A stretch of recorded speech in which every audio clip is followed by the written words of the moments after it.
estudiante de la especialidad de educación primaria del Instituto de Educación Superior Pedagógico Público Sagrado Corazón de Jesús. Soy del segundo ciclo B. Y bien, en esta hora voy a contarles sobre la historia de Pedro Páramo, que fue escrito por Juan Rulfo. Esta obra fue publicada en 1955, ¿no? Es una obra moderna, considerada la más importante de México en aquel entonces, ¿no? En aquel tiempo. Esta narración está dividida en fragmentos donde va contando relatos que parecen inconexos, ya que Juan Preciado llega al pueblo de Comala, ¿no? Se da cuenta de que es un pueblo desolado, donde hay murmullos, donde no hay gente y también donde hay personas que desaparecen. Y es que la mayor parte de esta obra se caracteriza porque es un poco confusa, ya que parece que los personajes están vivos, pero en realidad todos están muertos. O sea, incluso el mismo protagonista fallece a mitad de esta obra. Y esta novela comienza así. Comienza con este fragmento que dice: así vine de Comala, porque me dijeron que acá vivía mi padre, un tal Pedro Páramo. Mi padre me lo dijo y yo le prometí que vendría a verlo en cuanto ella muriera. Le apreté sus manos en señal de que lo haría, pues ella estaba por morirse y yo en plan de prometerlo todo, y es así como comienza esta obra. Cuando la madre de Juan Preciado, doña Dolores Preciado, le pide a su hijo que por favor vaya a buscar a su padre, ¿no? Pedro Páramo, y le reclame todo lo que no había dado durante todos esos años, ¿no? No obstante, Juan también se había obsesionado por conocer a su padre. Lamentablemente, cuando él llega a Comala, se da cuenta de que este es un lugar desértico, ¿no? Un lugar desolado, y conoce allí a un arriero llamado Abundio Martínez, quien lo entera sobre todo el pueblo, ¿no? Y le dice: Pedro Páramo había muerto ya hace mucho tiempo.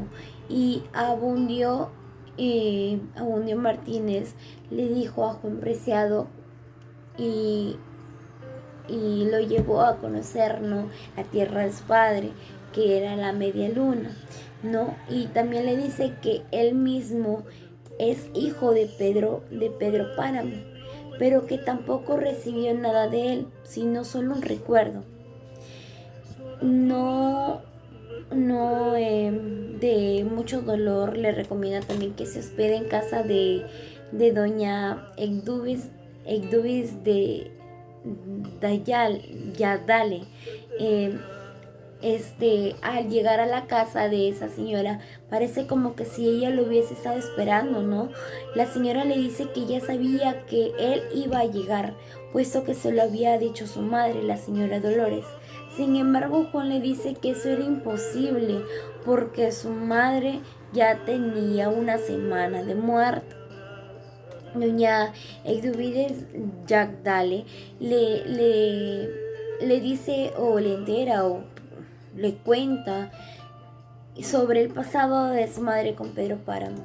Le dice que como Dolores, su madre, toma la decisión de abandonar a Pedro Páramo e irse a vivir con su hermana, ya que a esta ama más a su hermana que a propio Pedro Páramo.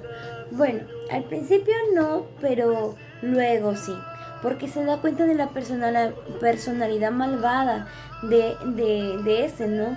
Y Juan le dice a la señora Egdubis que gracias al señor Abundio Martínez, el arriero llegó hasta su casa de la señora.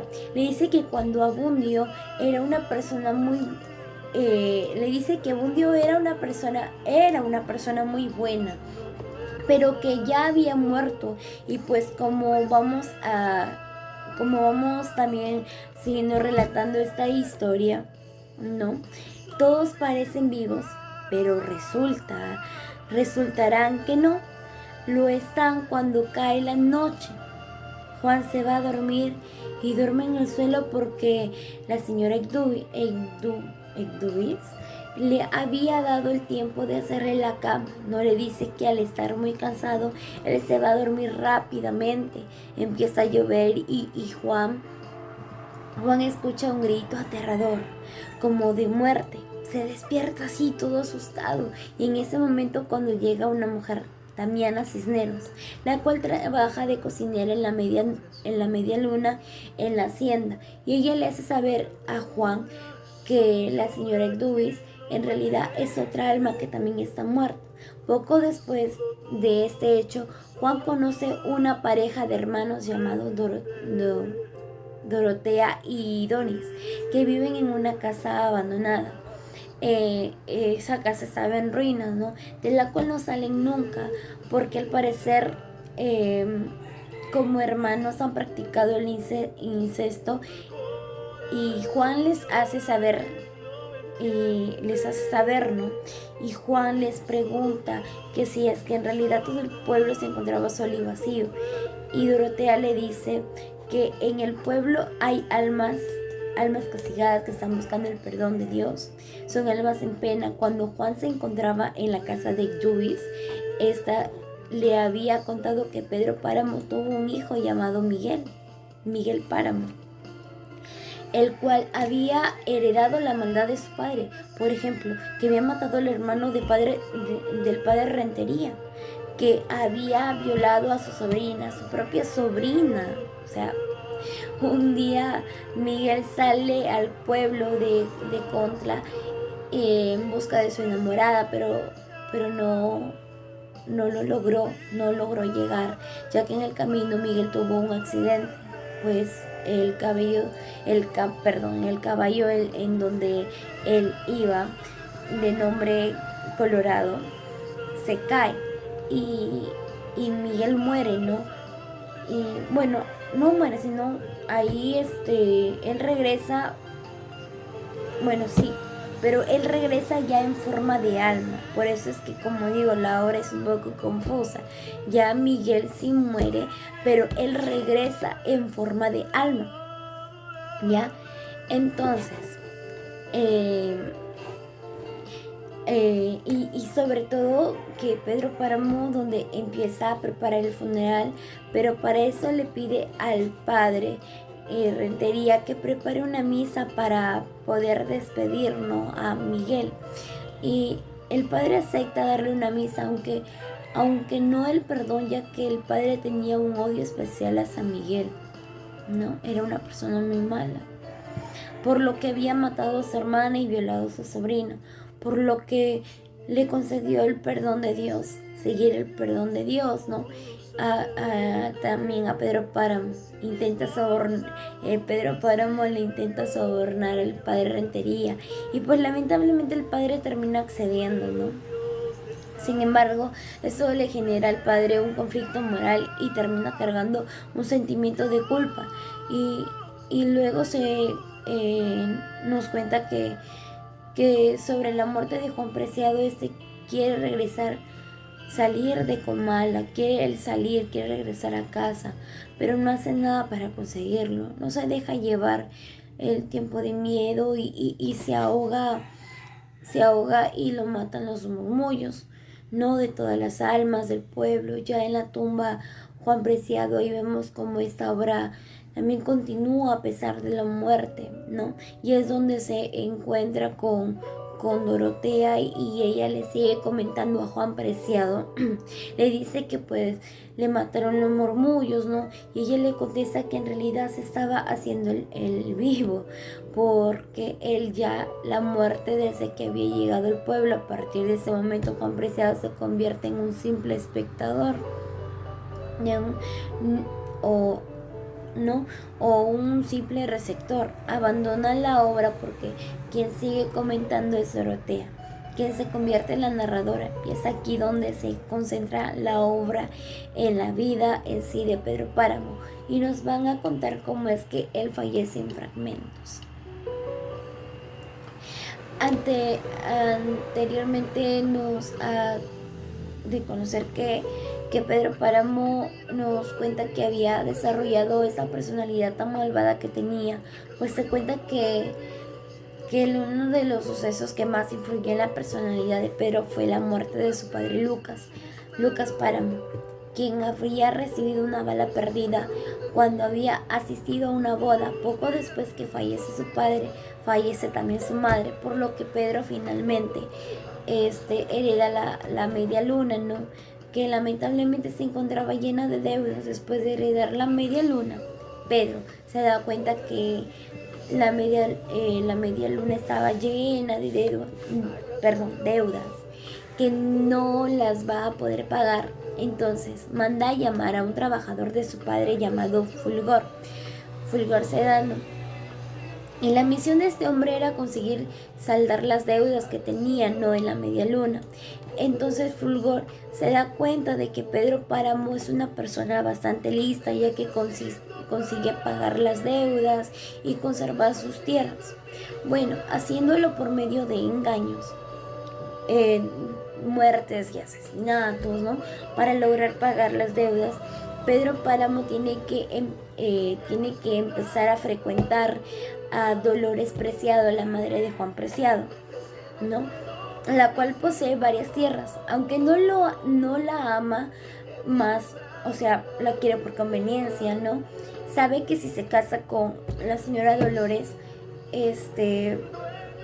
las deudas van a ser saldadas y su plan sale a perfección. Se casan en comunión de bienes y ella en un principio estaba muy enamorada de él. Sin embargo, ya sabemos que pronto ella se desengañaría de todo eso, ¿no? Pero Pedro termina apoderándose de sus tierras y ella se va a Comala con su hijo, no pequeño, ya estaba pequeñito. La novela también nos narra cómo Pedro conoció el verdadero amor de su vida, que fue Susana. Susana, que termina siendo la última esposa de él, ¿no? Todo lo referente a esta parte se narra de manera en como de un monólogo, ¿no? Un monólogo interior o flujo de la conciencia de la perspectiva de Pedro Páramo como la de Susana. Como se van de Comala junto con su padre, luego ella se casa con un hombre llamado Florencio, pero lamentablemente él muere, ¿no? Y finalmente Susana se va a vivir con su padre tras la muerte de su madre. Sin embargo, en todos los sucesos, esas tragedias van a deteriorar la mente y ella va a empezar a volverse loca. Pedro Páramo vuelve a tener una oportunidad con ella, pero el padre de Susana se opone a que ella se case, ¿no? Porque sabía cómo era ese hombre obsesionado con el amor de Susana. Pedro Páramo mata al padre de Susana, ¿no? Y eso solamente aumenta su locura. Y no obstante a él, no le interesa, se llega a casar con Susana y la lleva a cuidar, pero en sus delirios Susana recibirá la visita de su padre y de igual manera la de su esposo, ya fallecido. Un día aparece un hombre llamado Fulgor y que venían muchos revolucionarios a echar a Pedro Páramo de sus tierras, pero Pedro decide esperar a toda esa gente y finalmente llegan a las tierras, pero antes de que ellos llegaran, Pedro manda a llamar a